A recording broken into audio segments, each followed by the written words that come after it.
الحمد لله رب العالمين والعاقبة للمتقين والصلاة والسلام على رسوله الكريم أما بعد أعوذ بالله السميع العليم من الشيطان الرجيم بسم الله الرحمن الرحيم من عمل صالحا من ذكر أو أنثى وهو مؤمن فلنحيينه حياة طيبة قال الله تبارك وتعالى في مقام آخر ومن أعرض عن ذكري فإن له معيشة ضنكا صدق الله العظيم وصدق رسوله النبي الكريم إن الله وملائكته يصلون على النبي يا أيها الذين آمنوا صلوا عليه وسلموا تسليما اللهم صل على سيدنا ومولانا محمد معدن الجود والکرم وآلہ وصحبہ وبارک وسلم۔ عزیز دوستو، انسانی زندگی اثرات لیتی ہے، اچھے اثر بھی ہوتے ہیں، برے اثر بھی ہوتے ہیں۔ انسان کو موسم کا اثر بھی ہوتا ہے، انسان پر اس کے خاندان کا اثر بھی ہوتا ہے، انسان پر صحبت کا اثر بھی ہوتا ہے۔ بالکل اسی طرح انسان پر اس کی نیکی کا اثر بھی ہوتا ہے اور گناہوں کا اثر بھی ہوتا ہے۔ نیکی دل کو سکون دیتی ہے، گناہ انسان کو پریشان کر دیتے۔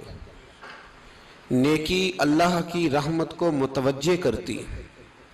پھر حالت یہ ہوتی ہے کہ انسان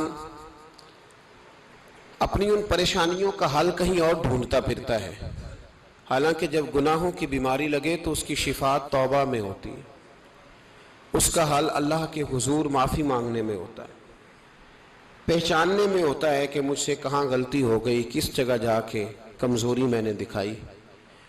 ہر انسان اچھی، ٹھنڈی، خوبصورت، سکھ والی زندگی چاہتا ہے۔ اللہ کریم نے سورہ نحل کے اندر ارشاد فرمایا من عمل صالحا من ذکر او انثی، فرمایا جو بھی اچھے عمل کرے، چاہے مرد ہو چاہے عورت ہو، وہو مؤمن، شرط یہ ہے کہ مومن ہو، فلنحیینہ حیاتا طیبہ، فرمایا ہم اسے پاکیزہ زندگی عطا فرما دیں گے، حیات طیبہ دے دیں گے اسے، پاکیزہ زندگی۔ شرط کیا ہے؟ من عاملہ صالحہ، نیک عمل کرے۔ کون سے عمل کرے؟ اٹھنا بیٹھنا، کھانا پینا، چلنا سونا جاگنا محتاط ہو اس کا، وہ نیکی کرے۔ قرآن پاک کے لفظوں کے حسن پر غور فرمائیے گا، فرمایا فَلَنُحْيِيَنَّهُ حَيَاتًا طَيِّبًا، ہم ضرور اسے پاکیزہ زندگی عطا فرما دیں، صاف ستھری زندگی، معیاری زندگی، خوبصورت شب و روز، آئیڈیل زندگی جس کو لوگ کہیں گے، وہ والی زندگی اسے دیں۔ اور دوسرے مقام پر سورہ طٰہٰ کی آیت نمبر 124 میں فرمایا وَمَنْ أَعْرَضَ عَنْ ذِكْرِي، جو ہمارے ذکر سے منہ پھیرے گا، جو ہمارا کھا کے چہرہ کسی اور طرف کرے گا، جو چلے گا ہماری زمین پر لیکن توجہ کسی اور طرف ہوگی، آسمان کی چھت ہماری بنائی ہوئی لیکن اس کے خیالات کہیں اور ہوں گے، فَإِنَّ لَهُ مَعِيشَةً ضَنْكًا، فرمایا ہم اسے تنگ زندگانی عطا کر دیں گے، اس کی زندگی تنگ ہو جائے گی، اس کی معیشت تنگ ہو جائے گی۔ گناہ زندگی کو تنگ کر دیتے ہیں، نیکی زندگی میں آسانی پیدا کرتی ہے۔ آپ کو اگر زندگی میں سکون چاہیے ہو تو آپ کسی غریب کی خدمت کر کے دیکھیں، اللہ کتنا سکون عطا کرتا ہے۔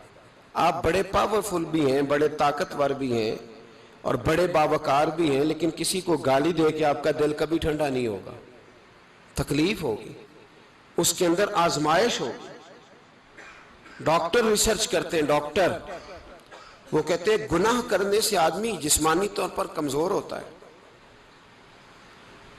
لیکن وہی عمل اگر وہ بطور نیکی کرتا ہے تو اللہ اس میں اسے قوت عطا فرماتا ہے، اسی عمل میں اللہ اسے قوت عطا کر دیتا ہے۔ میں صرف اشارہ دے رہا ہوں، اس بات کی تفصیل میں نہیں جانا چاہتا۔ میرے عزیز یہ یاد رکھیں کہ نیکی آپ کو سکون دے گی، نیکی آپ کو ٹھنڈا کرے گی۔ اللہ تبارک و تعالیٰ نے قوموں پہ عذاب نازل کیا،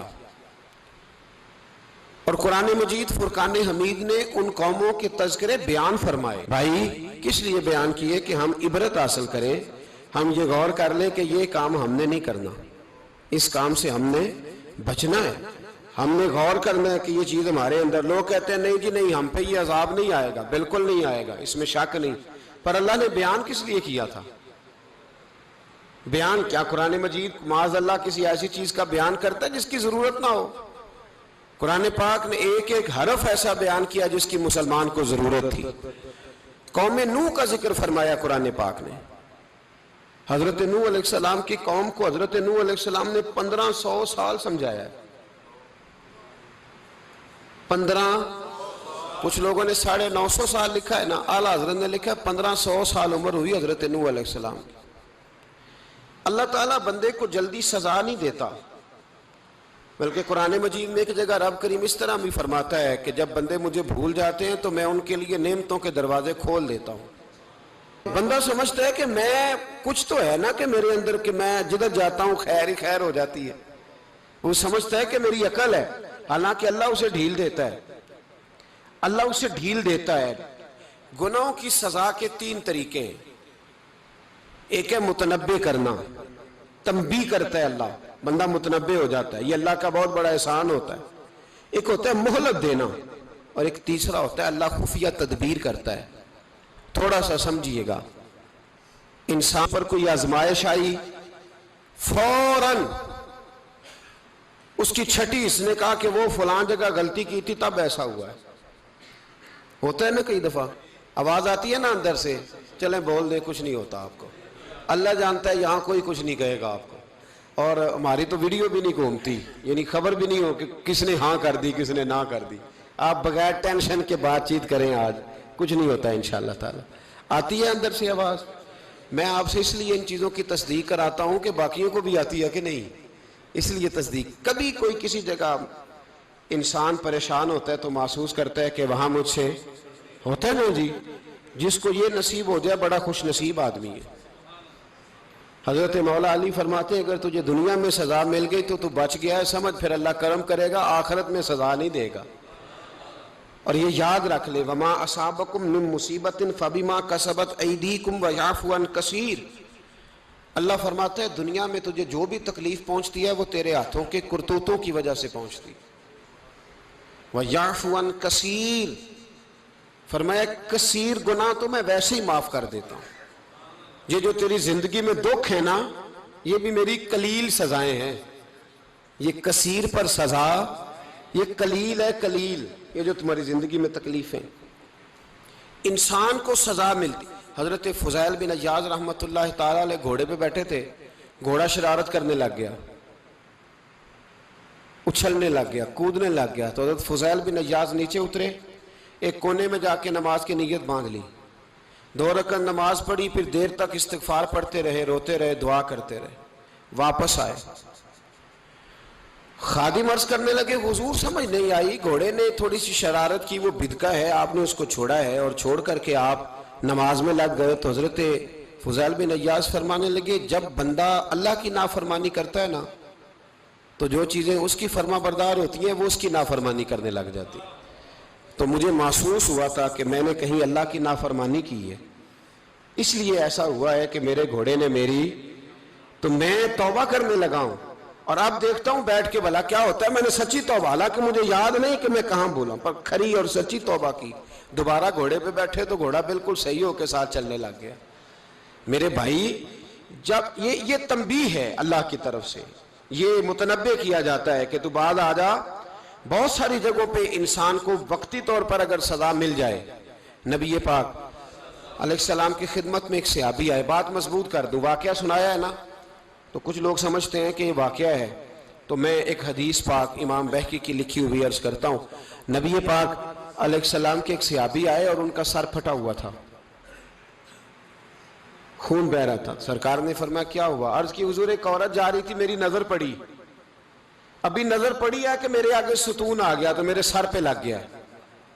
نبی پاک صلی اللہ علیہ وسلم نے فرمایا تیرے لیے خوشخبری ہے، اگر دنیا میں تیری غلطی کی تجھے سزا ملی ہے تو پھر رب تجھے قیامت میں سزا نہیں دے گا، پھر اللہ قیامت میں سزا بعض گناہ ایسے ہیں جن کی یہاں بھی سزا ملے گی اور وہاں بھی ملے، لیکن میرے بھائی پہلی بات یہ ہے کہ اللہ تعالیٰ اس غلطی کی یہی سزا دے لے، اور دعا فرمائے اللہ تبارک و تعالیٰ یہاں بھی معافی عطا فرمائے وہاں بھی معافی عطا فرمائے، اللہ درگزر ہی فرمائے۔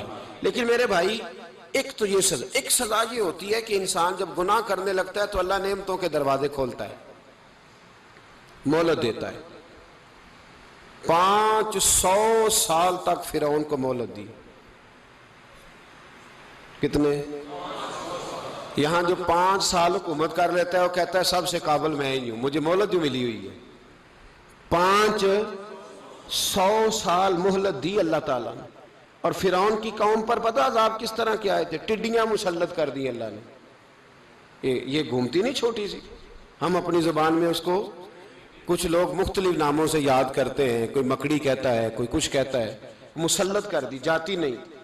ان پر بنی اسرائیل کے ان مقابل جو فرعون کی قوم تھی ان پر الزام اس طرح کا عذاب آیا کہ مینڈک مسلط کر دی اللہ تعالیٰ۔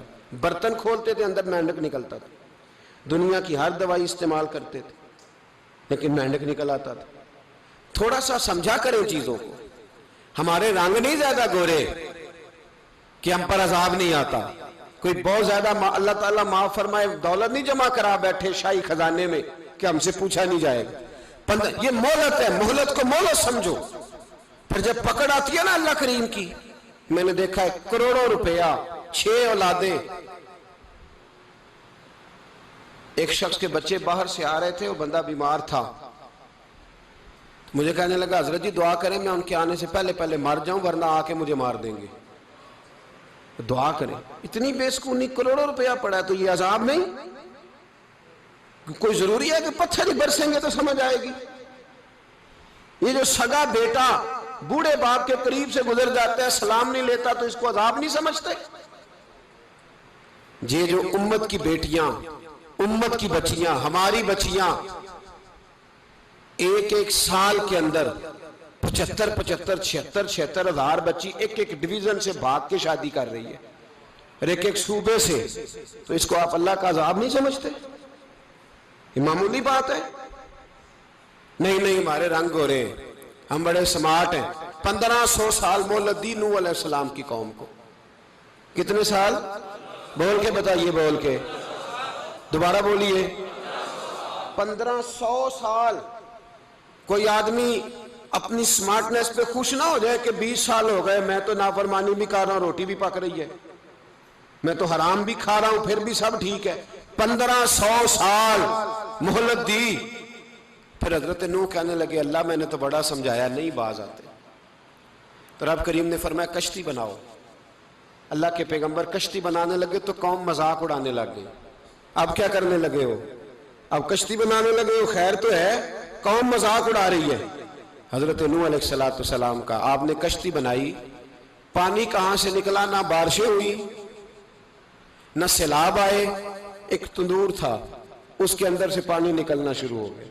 کبھی تندور سے بھی پانی نکلا ہے، پر جب نکالنے والا چاہتا ہے تو وہاں سے بھی ایک تندور سے پانی نکلا، اتنا نکلا اتنا نکلا اتنا نکلا کہ قوم ساری ڈوب گئی۔ قرآن مجید کے صفحات شہادت دیں گے کہ حضرت نوح کی قوم کا بچہ بہ گیا، بچے صرف وہ تھے جو حضرت نوح کے ساتھ ہو گئے، تباہ ہو گئی۔ اللہ بے نیاز ہے، بے نیاز۔ 1500 سال مہلت ملے اور تو پھر بھی کہے رب بڑا کریم ہے معاف کر دے گا۔ 1500 سال تجھے گنجائش دے اور تو کہے کوئی نہیں، بات معافی ملنی چاہیے ابھی بھی۔ میرے بھائی حضرت صالح علیہ السلام کی قوم، حضرت صالح نے تبلیغ شروع کی تو کہنے لگے پہلے معجزہ دکھاؤ۔ جی آج تو نہیں لوگ معجزے مانگتے، آج بھی لوگ کرامتے اور معجزے، اللہ معاف کرے، جو چیزیں معجزہ تو ہو نہیں نہ سکتا، لیکن آج بھی لوگ، آپ یقین کریں، کہتے ہیں یہ بڑی نمازیں پڑھتا ہے تو پھر بخشا کیوں نہیں گیا، پھر کیوں نہیں منو سلوا کیوں نہیں اترا اس پر، پھر میں بھی اسی طرح ہی ہوں، کیا اس کے اندر خوبی آ گئی؟ مولوی بھی ویسے ہی ہے، صوفی بھی ویسے ہی ہے، لوگ مانگ نہیں رہے، لوگ دلیلیں مانگ نہیں رہے، ابھی بھی لوگ بحث نہیں کرتے، کیا فرق آ گیا جی؟ ویسے ہی ہیں سارے۔ اللہ تعالیٰ سے ڈرنا چاہیے، ہمیں سامنے والے کی طرف دیکھ کر صحیح ہونے کا حکم نہیں ہے، ہمیں اپنی اصلاح کا حکم ہے، اپنی طرف دیکھ کے اپنے آپ کو ٹھیک کرنے کا۔ الزام لگا کے گزر جانا اس کا کوئی مطلب، سنو اور یاد رکھو۔ حضرت صالح علیہ السلام سے کہنے لگے پہلے معجزہ دکھائیں، تو حضرت صالح علیہ السلام نے فرمایا اونٹ کہاں سے پیدا ہوتے ہیں؟ کہا اونٹنی کے بطن سے۔ فرمایا آؤ میں تمہیں پہاڑ کے اندر سے اونٹنی پیدا کر کے دکھاتا ہوں۔ کہاں سے؟ پہاڑ کے اندر سے۔ حضرت نوح ساتھ لے کے گئے تو پہاڑ کے اندر سے اونٹنی نکلی، اور اونٹنی بھی گابن تھی، اس کے پیٹ میں بچہ، اور اونٹنی اتنا دودھ دیتی تھی کہ ساری بستی دودھ پی جاتی تھی، پھر بھی دودھ بچ جایا کرتا تھا۔ لیکن حضرت نوح علیہ السلام نے فرمایا اب تم نے دیکھ تو لیا یہ اسے، یہ جتنا دودھ دے گی روٹی بھی اتنی کھائے گی، ایک دن تم سارے پانی پیو گے، ایک دن یہ سارا پانی پیا کرے گی، ایک دن تم سارے باقی جانوروں کو گھاس کھلاؤ گے، ایک دن یہ اونٹنی، اور اونٹنی کا نام کیا؟ ناقۃ اللہ، اللہ کی اونٹنی۔ کس کی اونٹنی؟ نام کیا ہے؟ اللہ کی، یہ اللہ کی اونٹنی ہے۔ تو حضرت نوح علیہ السلام کی اونٹنی فرمایا اس کی بے ادبی نہ کرنا۔ باز نہیں آئے لوگ، باز نہیں آئے، کہنے لگا جی دودھ دینا تو ٹھیک ہے، پر یہ جو سارا پانی پی جاتی ہے نا یہ صحیح نہیں، یہ جو ساری گھاس کھا جاتی ہے یہ نہیں ٹھیک، دودھ دینا تو ٹھیک ہے پر یہ نہیں صحیح۔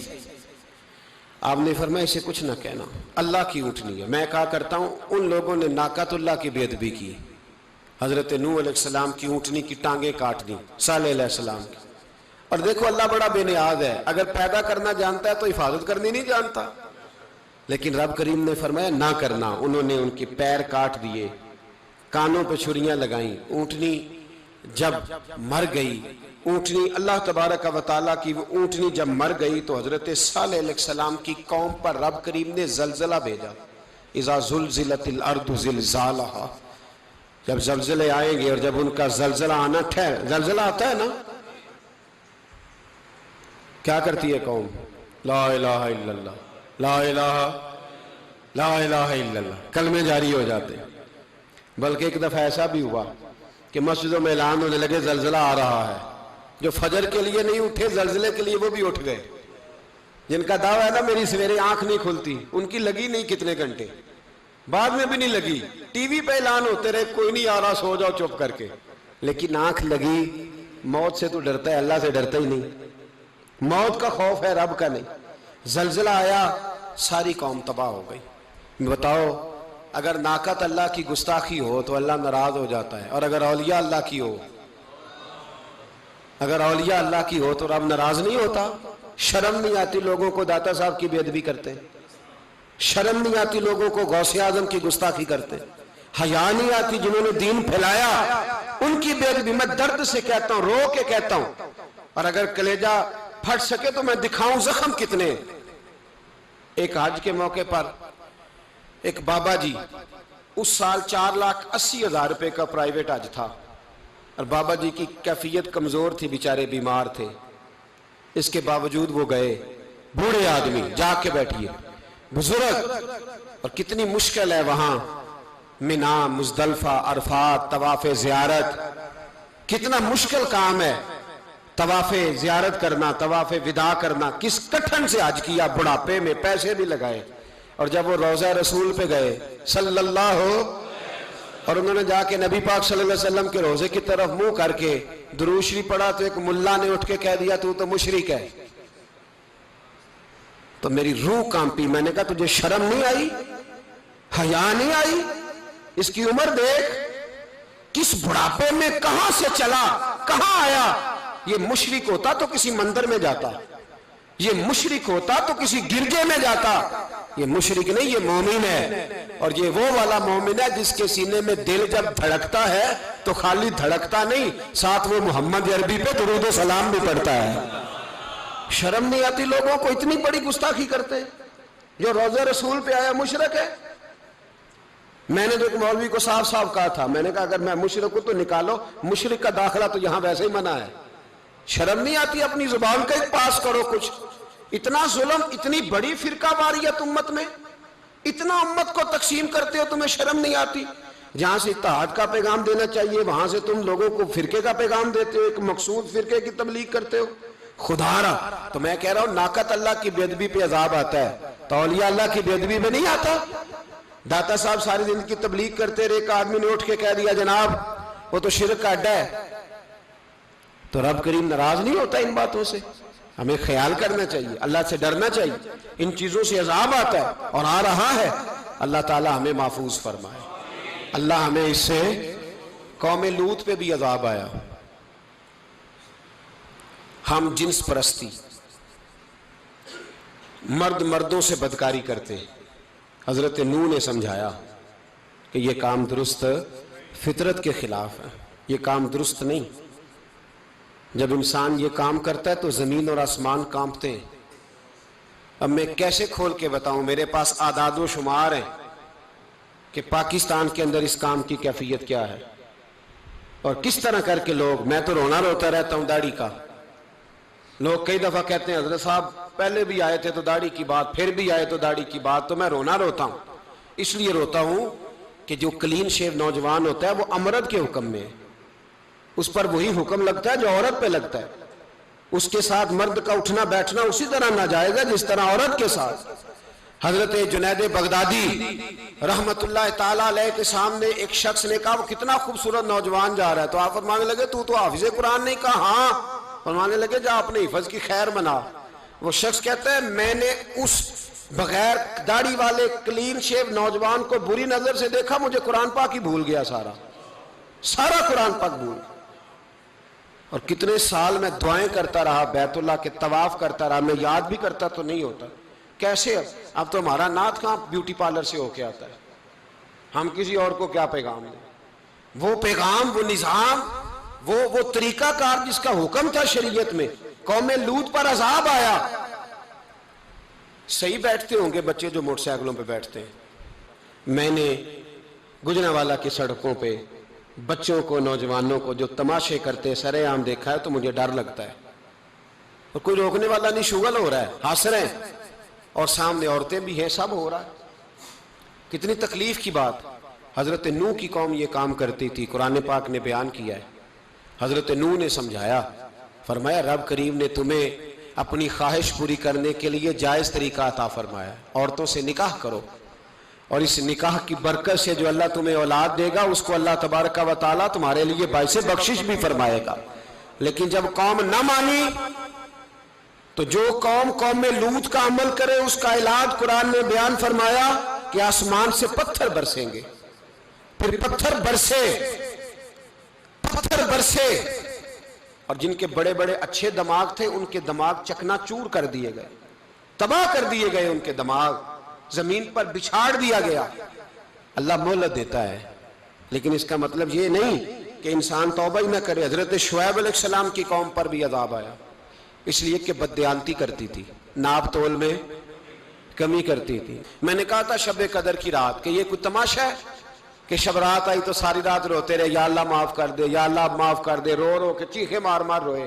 شب قدر آئی تو پھر چیخے ماری, ساری رات روئے. تو جس بندے کا پروگرام ہی نہیں سویرے بدلنے کا, دکان پہ بیٹھ کے پھر وہی ناپ تول میں کمی, پھر وہ اللہ تعالیٰ معاف کرے. میں ایک مضمون پڑھ رہا تھا تو وہ فوڈ کے اسپیشل لوگ تمہیں لکھا تھا مہربانی کرو ملاوٹ ہی اچھی چیز کی کر لو, مرچ میں کیری تو نہ ملاؤ اینٹوں کی, وہ تو بیمار کرتی ہے, وہ تو خون کی آنتوں کو روک دیتی ہے.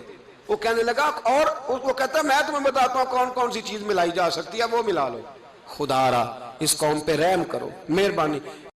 ایک دوست ہے ہمارے, میں وزیر آباد میں ان کے گھر بیٹھا تھا تو ایک میڈیکل, میرا کسی شخص پہ اعتراض کرنے کا میں مجموعی بات کرتا ہوں. میں ایسے ڈاکٹروں کو جانتا ہوں جو اللہ تعالیٰ فضل کرے سچ مچ کے نیک ہیں, اچھے لوگ. تو بچے کا میڈیکل سٹور ہے, تو والد بیمار ہو گیا, تو کہتا ہے ابا جی ڈاکٹر صاحب نے کہا آپ کو ڈرپ لگنی ہے. تو سگے باپ کو ڈرپ لگانے لگا, تو باپ کیا کہتا ہے پتر تیری مہربانی مینوں کوئی اصلی لائی, وہ نہ لائیں جڑی لوکاں نوں لانا ہے. اب وہ پیار سے سنا رہا ہے بات.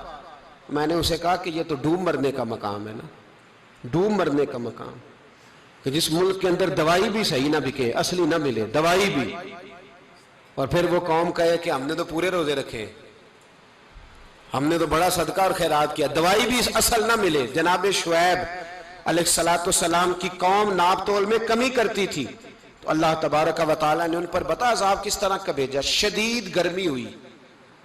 اللہ ہمیں محفوظ فرمائے، سارے آمین کہہ دیا۔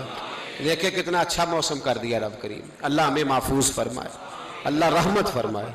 شدید گرمی کی لہر آئی، باہر اتنی گرمی ہوئی کہ لوگ اپنے گھروں میں گھس گئے۔ جس طرح سورج کی شعائیں گھروں کے اندر داخل ہو جاتی، اس طرح گرمی کی لہر اندر داخل ہوئی۔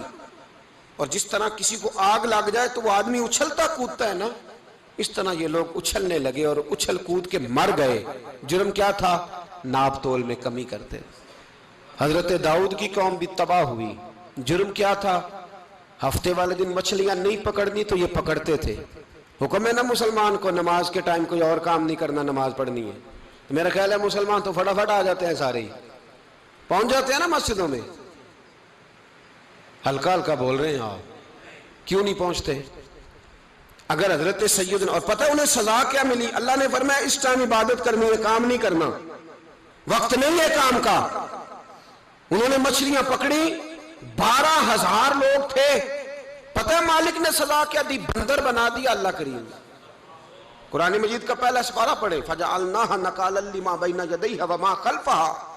اللہ فرماتے ہیں پچھلوں کے لیے بھی عبرت بنا دیا، بعد والوں کے لیے بھی عبرت، نشان عبرت بنا دیا۔ بندر بن گئے، اور جو ان کے دوست جو بچ گئے تھے ان کے پیر چومتے تھے، روتے تھے۔ 3 دن بندر بن کے زندہ رہے، پھر اللہ نے سب کو اجتماعی موت دے دی۔ تو اگر مسلمان سے اللہ کہے کہ نماز کے ٹائم کاروبار نہیں، جمعے کے ٹائم کاروبار، تو مسلمان کہتا ہے نہیں مجھے مہلت ملی ہوئی ہے۔ یہ تو اس وقت پتہ چلتا ہے نا جب بچے ڈیوٹی لگاتے، ہاں ہاں ہاں عذاب آتا ہے، اس وقت پتہ چلتا ہے۔ میں نے دیکھا یہ منظر، اس وقت پتہ چلتا ہے جب بچے کسی ملازم 6,000 کی ڈیوٹی لگاتے، کہتے ہیں ابے کا دھیان رکھنا، ہم دکان پہ بیٹھنے لگے۔ پھر اسے سمجھ آتی ہے اگر میں نماز کے ٹائم مسجد میں ہوتا تو آج میری اولاد میری خدمت پہ ہوتی۔ میں نماز کے ٹائم مسجد نہیں گیا تو بچوں نے 6,000 کا ملازم بٹھایا ہے، ابا جی کا خیال رکھ، ایک نرس بلائی ہے تو خیال رکھ۔ کدھر ہوتے ہیں مسلمان نماز کے ٹائم؟ ایک عیسائی نے اعتراض کیا ہے، سنیں، وہ کہتا ہے مجھے لگتا ہے مسلمانوں کے 3 خدا ہیں۔ مسلمان اڑ گیا، کہنے لگا نہیں ہمارا تو ایک ہے، کہا نہیں 3 ہے، معاذ اللہ استغفر اللہ، ہمارا ایک ہے۔ کہنے لگا نہیں میں ثابت کرتا ہوں، ایک تمہارا خدا 5 نمازوں کا ہے، ایک رمضان کا ہے، ایک عید کا ہے۔ لگتا ہے معاذ اللہ عید والا زیادہ تگڑا ہے، تم زیادہ آتے ہو۔ رمضان والا لگتا ہے اس سے کچھ کمزور ہے، تم تھوڑے آتے ہو۔ اور 5 نمازوں والا شاید سب سے کمزور ہے۔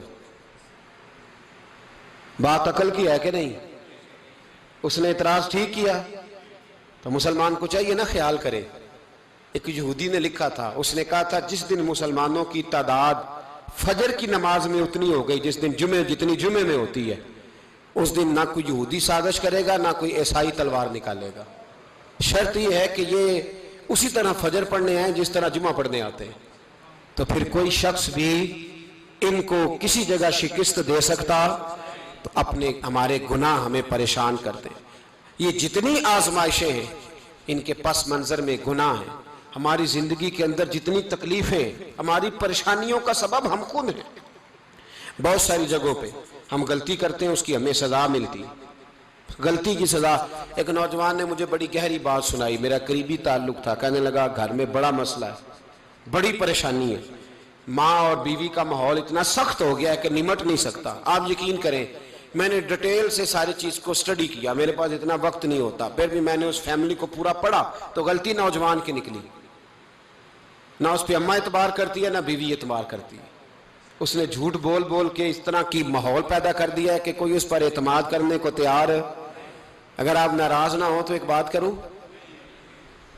پتہ ہے گھر میں ماحول کب خراب ہوتا ہے؟ باہر والے ہماری تقریر سنتے ہیں، گھر والے ہمارا عمل دیکھتے ہیں۔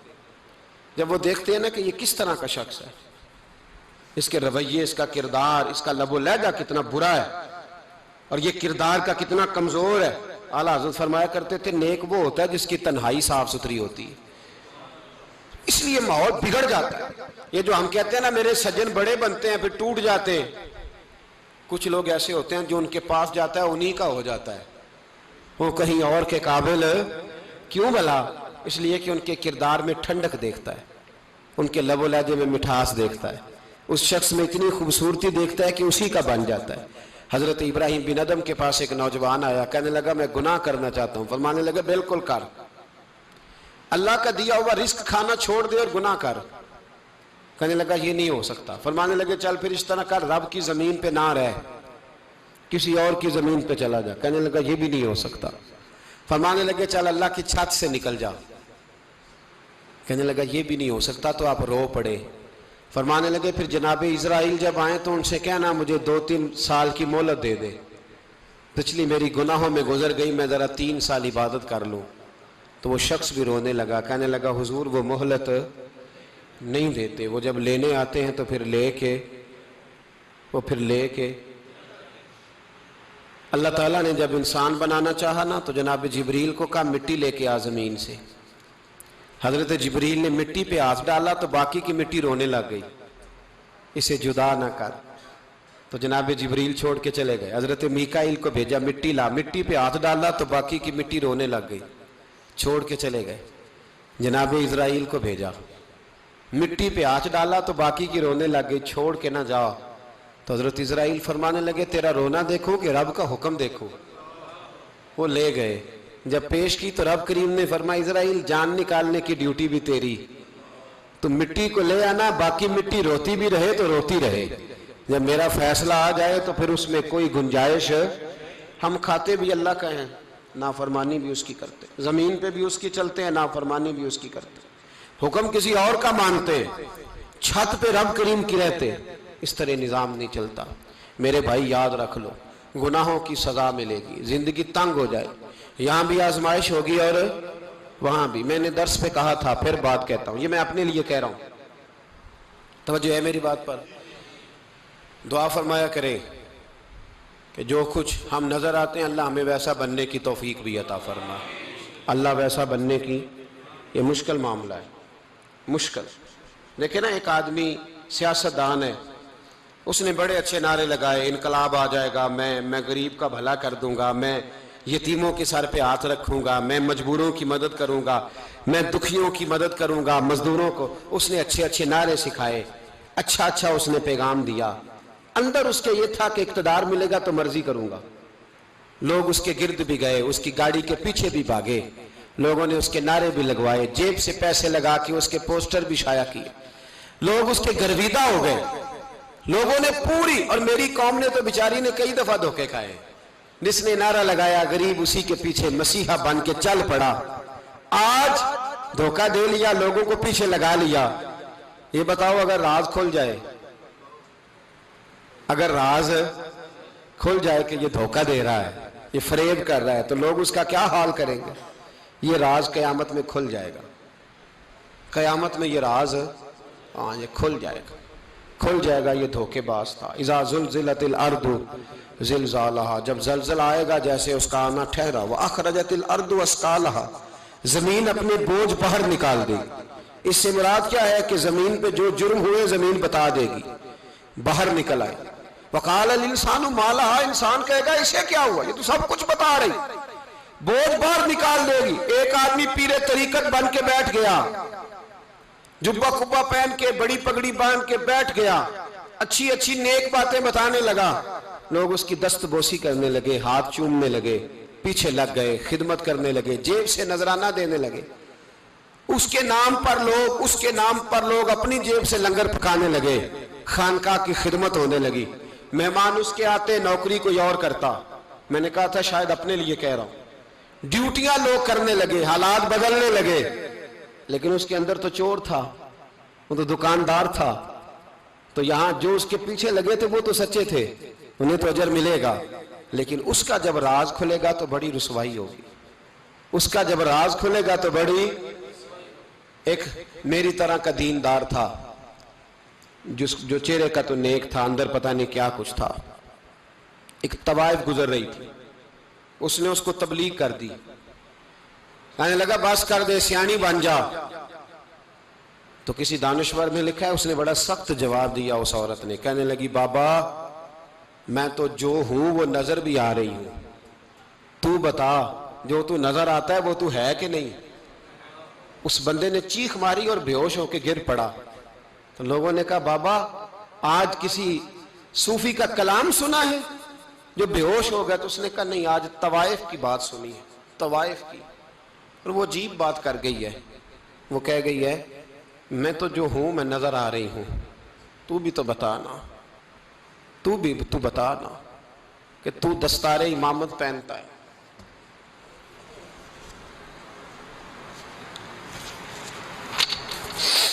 تو بتا، تو جو کہلاتا ہے تو وہ ہے کہ نہیں؟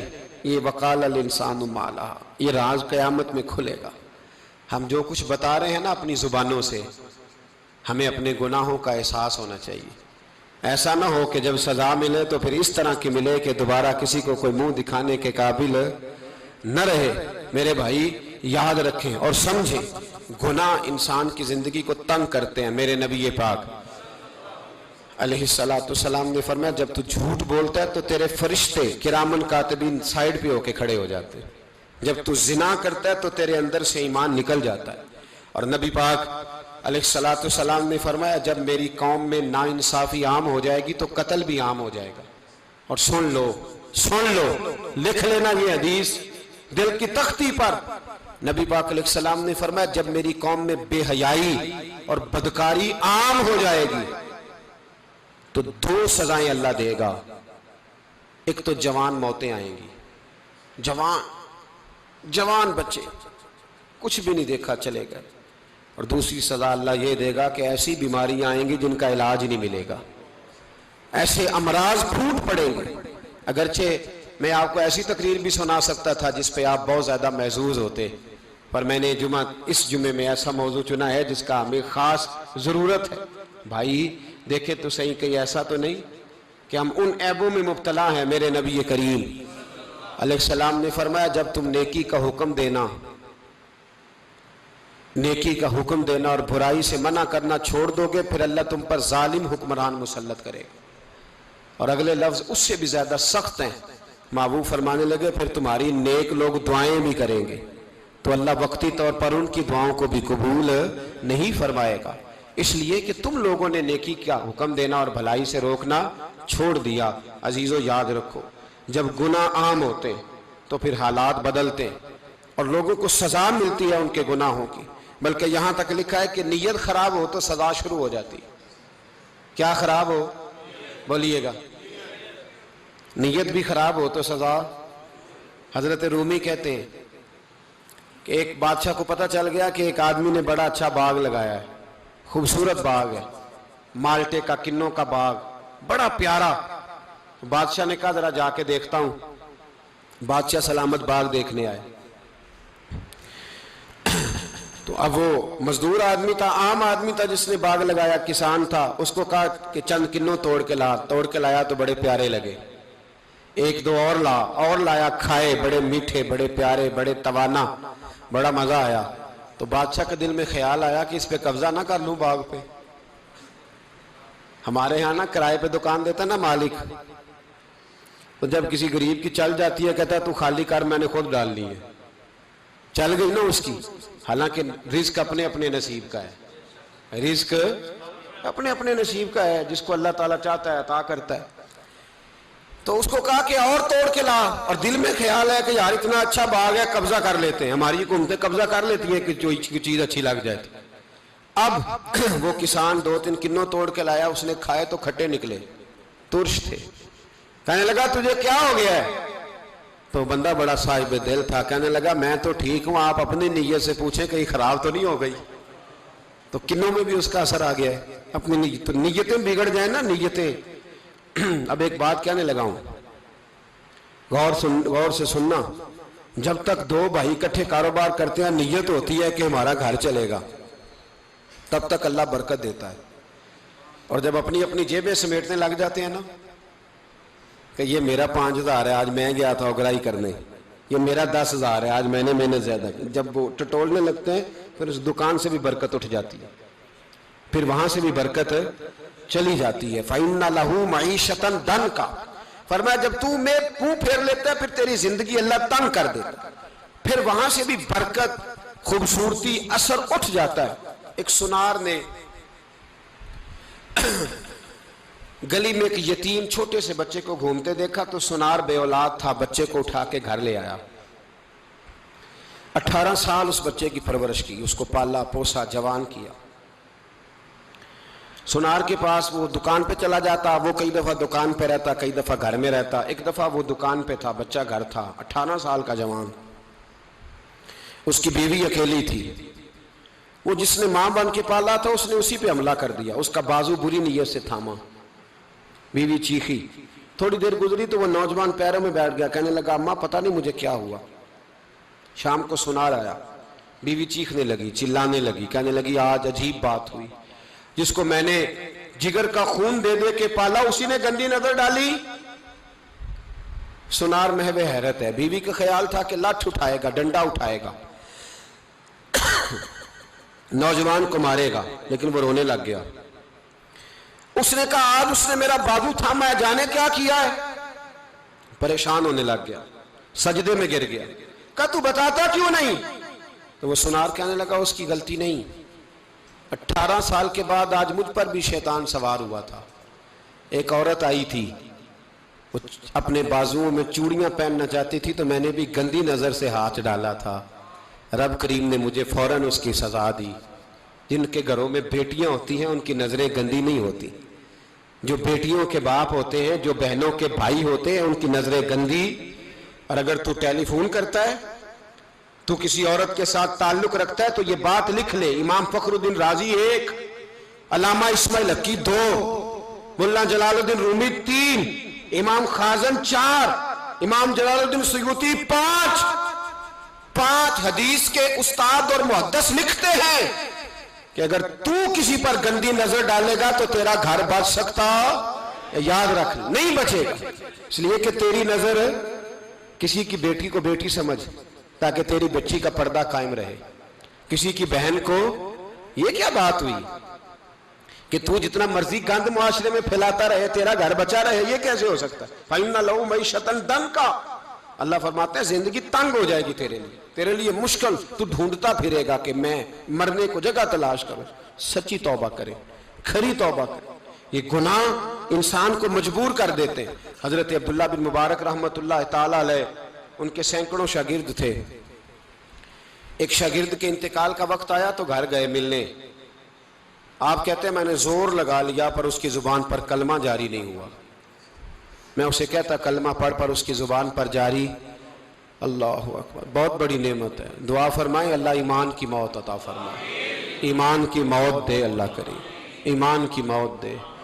ایسے بھی لوگ دیکھے ہیں، مسجد نبوی ہے، رسول اللہ کا شہر ہے، سر سجدے میں ہے، روح پرواز کر گئی، روح پرواز۔ کتنا نصیبوں والا ہے، کتنا نصیبوں والا ہے کہ مسجد نبوی میں سر سجدے میں رکھا ہے اور اللہ تبارک و تعالیٰ نے محبوب کے قدموں میں موت عطا فرمائی۔ تو حضرت عبداللہ بن مبارک کہتے ہیں میں نے اس کو کہا کلمہ پڑھ تو اس کی زبان پہ جاری نہیں ہوتا۔ میں بار بار کہتا تو وہ منت کرتا، کہتا حضور میں کوشش کرتا ہوں جاری نہیں ہوتا۔ فرماتے میں پریشان ہو کے اٹھا، ابھی میں دروازے پہ پہنچا تھا، اس نے چیخ ماری اور روح پرواز کر گئی۔ بچے رونے لگے، بیوی رونے لگی، تو میں نے اس کی بیوی سے کہا کہ یہ جرم کیا کرتا تھا، اتنا بڑا پاپی پہ کلمہ جاری نہیں ہوا۔ اس کی زوجہ کہنے لگی حضرت جی 2 گناہ تھے اس کے، ایک تو یہ شراب کا عادی تھا، روکتی تھی باز نہیں آتا تھا، اور دوسری بات یہ کہ یہ اپنی اماں کا نافرمان تھا، وہ 2 گلیاں چھوڑ کے رہتی ہے، یہ کبھی ملنے نہیں گیا تھا، اس بوڑھی کا کلیجہ اس کی طرف سے بڑی تکلیف میں تھا۔ تو حضرت عبداللہ بن مبارک کہنے لگے جا تو بھی دعا کر اور اس کی ماں کو بھی کہہ دعا کرے کہ یہاں تو یہ کلمہ نہیں اسے نصیب ہوا، اللہ کرے اللہ آخرت کی منزلیں اس کی بہتر فرما دے۔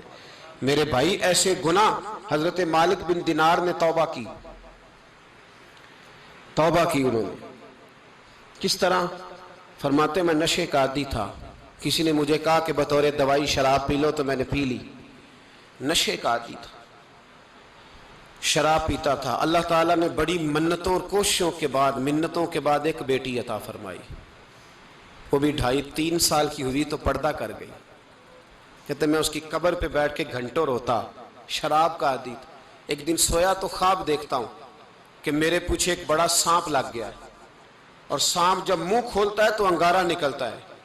میں پھر دعا کرتا ہوں اللہ ہمیں معاف فرمائے, اللہ ہم سے درگزر. میں کچھ قبرستانوں میں جاتا ہوں تو میں سانپ بچھو پھرتے ہوئے دیکھتا ہوں, اور ڈر آتا ہے کہ ہم یہاں آنے والے ہیں.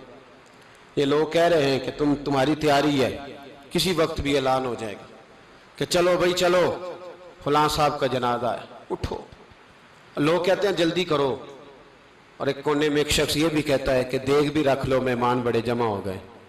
اور ایک کونے میں لوگ یہ بھی کہتے ہیں کہ برف ٹھنڈی لے آؤ, لوگوں نے پانی بھی پینا. پہلے اعلان ہوتا ہے کہ فلاں فوت ہو گیا, پھر اعلان ہوتا ہے جنازے کا ٹائم ہو گیا, پھر اعلان ہوتا ہے جنازہ اٹھایا جائے گا, اور پھر بات ختم ہو جاتی ہے. پھر کل من علیہ فان, پھر کوئی نہیں پوچھنے آتا. ختم ہو گئے, قصہ ہی ختم ہو گیا. ان لوگوں کی کہانی مٹ گئی, ختم ہو گئے. بڑے بڑے کج کلا, کوئی پوچھنے والا نہیں. موت کا راج ہے, راج ہے موت کا راج. موت راج کرتی ہے بس, اور کسی کا راج نہیں. وہ راج کرتی ہے, جدھر جاتی ہے اسی کا راج ہے, راج کر رہی ہے. تو حضرت مالک بن دینار کہتے ہیں قبرستان میں نے دیکھا, میں خواب دیکھتا ہوں, بڑا اژدہا, اس کے منہ کے اندر آگ, میرا پیچھا کر رہا ہے. کہتے میں خواب دیکھ رہا ہوں. میں دوڑا, لیکن وہ اژدہا جب میں دوڑا تو میرے آگے آ کے کھڑا ہو گیا. میں مشرق کو دوڑا تو وہاں بھی آ گیا, مغرب کو دوڑا تو وہاں بھی آ گیا. جناب مالک بن دینار کہتے ہیں ایک بوڑھا شخص کمزور مجھے بچانے آیا, پر اس اژدہا نے پھونک ماری تو وہ بوڑھا آدمی دور جا گرا. کہتے میں چیختا تھا, چلاتا تھا. ایک پہاڑی پہ میں بھاگا گیا تو وہاں مجھے میری بیٹی ملی, مجھے فوت ہو گئی. وہ اس اژدہے کے آگے اس نے یوں ہاتھ کیا تو اژدہا پیچھے بھاگ گیا. میں نے بیٹی کو گود میں اٹھایا, میں نے کہا بیٹی یہ کون تھا؟ کہنے لگی ابا یہ تیرا برا عمل تھا, یہ تیرا برا عمل تھا, یہ تجھے کھا جاتا اگر میں نہ ہوتی. تو کہا یہ بوڑھا جو مجھے بچانے آیا یہ کون تھا؟ کہا یہ تیرا اچھا عمل تھا, پر کمزور بڑا تھا, تھوڑا تھا, یہ تیرے برے عمل کا مقابلہ کرنے کی ہمت نہیں رکھتا تھا. حضرت مالک بن دینار کہتے ہیں میری بیٹی نے خواب میں میری داڑھی پکڑ لی اور کہنے لگی ابا میں چاہتی ہوں تو صحیح ہو جا, ایسا نہ ہو کہ پھر تیرے پیچھے یہ اژدہا لگ جائے. حضرت مالک بن دینار کہتے ہیں جب میں سو کے اٹھا تو میری داڑھی آنسوؤں سے بھری ہوئی تھی. پھر اس کے بعد میں نے توبہ کی, اس طرح کی توبہ کی کہ پھر میں نے کوشش کی کہ دوبارہ میں اپنے رب کی نافرمانی نہ کروں. حضرت عبداللہ ابن عباس فرماتے تھے جو دنیا میں ہنس ہنس کے گناہ کرتے ہیں نا, ہنس ہنس کے, جھوٹ ہنس ہنس کے بولتے, ہنس ہنس کے لوگوں کی غیبت کرتے, فرمایا یہ جو تمہیں ہنس ہنس کے گناہ کرتے نظر آتے ہیں ان کا رونا قیامت میں دیکھا نہیں جائے گا, ان کے آنسو قیامت میں دیکھے نہیں جائے. جو ہنس ہنس کے گناہ کرتے یہ روئیں گے. فَلْيَضْحَكُوا قَلِيلًا وَلْيَبْكُوا كَثِيرًا, رب فرماتا ہے زیادہ رویا کرو کم ہنسا کرو. نبی پاک علیہ السلام روتے تو صحابہ کہتے حضور آپ اتنا کیوں روتے ہیں؟ تو محبوب فرماتے جو میں جانتا ہوں وہ تم نہیں جانتے. بھائیو قبروں میں اکیلے جانا ہے, کبھی غور کرنا, اکیلے کوئی بندہ ساتھ حساب دینے نہیں جائے گا. اماں بڑا پیار کرتی ہے لیکن قبر میں کبھی کوئی ماں بھی ساتھ دفن نہیں ہوتی. اپنا اپنا حساب دینا, مشکل وقت ہے, حساب کر لینا چاہیے, تیاری کر کے رکھنی چاہیے. گناہ اگر یہاں ہماری زندگی کو تنگ کریں گے تو وہاں بھی ہمارے لیے مشکلات پیدا کریں. نبی کریم علیہ السلام نے فرمایا ہے کہ اللہ بڑا مہربان ہے, اللہ بڑا کریم ہے, اللہ بڑا ستار ہے. اور یاد رکھو جب کوئی اس کی ریٹ کو چیلنج کرے, جب کوئی اس کے قانون کو توڑے, جب کوئی اللہ کی اعلانیہ نافرمانی کرے, پھر رب کریم کی غیرت کو, اس کے عدل کو جوش آتا ہے. توبہ کرے سچی, مسجد کی حاضری دیں پابندی کے ساتھ. میری آپ سے ہمیشہ یہ گزارش رہتی ہے کہ مسجد کی حاضری پابندی سے دیں. میں اپیل کرتا ہوں داڑھی رکھ لیں, یہ میرے نبی کا طریقہ ہے صلی اللہ تعالی علیہ. واپس آ جائیں, ہماری بقا نہ ہمارے دین میں ہے.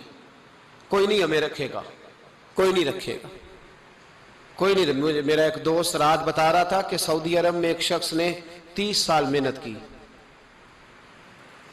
تو جب وہ مرا ہے وہیں اس کے گھر میں فون کیا تو اس کے گھر والوں نے کہا جناب آپ کو مشکل ہوگی ڈیڈ باڈی بھیجنے میں، وہیں دفن کر دیں۔ ہاں اگر اس کا کوئی پیسہ ہے تو وہ ذرا اکاؤنٹ میں بھیج دیں، بچیوں کو ضرورت ہے۔ او بھائی تو اکیلا جائے گا، تیرے لیے مشکل ہو جائے۔ اپنے بھی ساتھ یقین کریں، بچے دعائیں کرانے آتے ہیں، کہتے ہیں حضرت جی دعا کریں اللہ اماں کی سختی معاف کر دے۔ اس کا مطلب کیا ہے کہ اماں اب جائے، اب ہمارا نمبر آئے۔ بچے تو انتظار کر رہے ہیں کہ ابا جائے اور گدی پہ ہمارا نمبر آئے، تیاری ہے۔ اکیلے جانا ہے، اکیلے، سخت سا مرحلہ ہے، اکیلے سارا کچھ فیس کرنا۔ آج توبہ کریں، وہاں کے کیڑے یہاں رہ کے ماریں، اپنے ساتھ ظلم نہ کریں۔ ہم اس قابل نہیں کہ وہاں جا کے مقابلہ کر سکیں۔ بچیں، اپنے آپ کو محفوظ کریں، بچائیں، حساب اپنا اپنا دینا ہے۔ کسی باپ نے اگر اپنے بچوں کو حرام کھلایا تو بچے تو نہیں کہہ رہے تھے نا کہ حرام لے کے آ، تو باپ نے حساب دینا، والد نے۔ لہٰذا مہربانی فرمائیں، اپنے اوپر رحم کھائیں، اپنے آپ کو سنواریں۔ آج جمعۃ الوداع ہے، توبہ کریں، اللہ کے نیک بندوں کی صحبت میں بیٹھا کریں، اچھی باتیں سنا کریں تاکہ دل نرم رہے۔ ان جگہوں سے بچیں جو گناہ کی طرف لے کے جاتی، ظلم سے، زیادتی سے، جبر سے بچیں۔ اپنے آپ کو اپنے رب کریم کی بارگاہ میں جھکا دیں۔ ہمارا کہیں اور گزارا نہیں، کوئی نہیں ہمیں پوچھے گا۔ اقبال رو پڑے آخری عمر میں، رو پڑے اور اللہ کی بارگاہ میں عرض کرنے لگے نہ جہاں میں کہیں بھی امان ملی، جو امان ملی تو کہاں ملی، میرے جرم خانہ خراب، تیرے عفو بندہ نواز میں، پناہ صرف اللہ رسول کی بارگاہ میں، باقی کوئی پناہ دینے کو تیار نہیں ہے۔ دعا کرتا ہوں اللہ کی بارگاہ میں اللہ ہمیں سچی توبہ کی توفیق عطا فرمائے۔ آخر دعوانا ان الحمدللہ۔